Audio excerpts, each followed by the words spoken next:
Hello, I'm Emma, the founder of London Speech Workshop. Now, I know that having an accent can sometimes just lead to real frustration in life. It can lead to misunderstanding, a feeling of lack of connecting with people around you in the workplace or even socially. It can even impact your well-being. And we understand how frustrating that can be. So today I'm going to talk a little bit about one specific area of working with your accent that will help you in so many ways, boost your confidence and help you to build those all-important connections. And that area is vowels.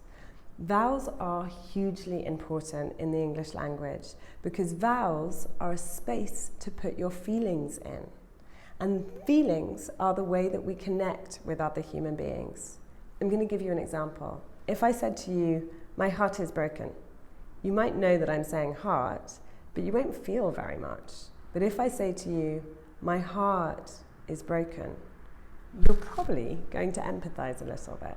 And that is the beginning of connection. So vowels are a space and an opportunity to share what you're feeling about things. By putting more energy and giving your vowels some more time, you're doing a few things. One, you're building that connection. Two, you're slowing yourself down. And through slowing down, you're making sure that you're bringing your listeners with you so that any little accent issues or pronunciation challenges will just kind of fall by the wayside because you're communicating in a pace that people can keep up with. Finally, vowels are going to help you to ground yourself and do some processing whilst you're speaking, which is super useful when you're working to change your pronunciation and tweak it. So that is just one of many, many elements of softening and changing and adjusting your accent so that you can feel more confident as a communicator in English.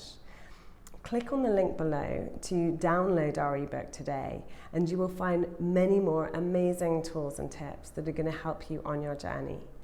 Best of luck.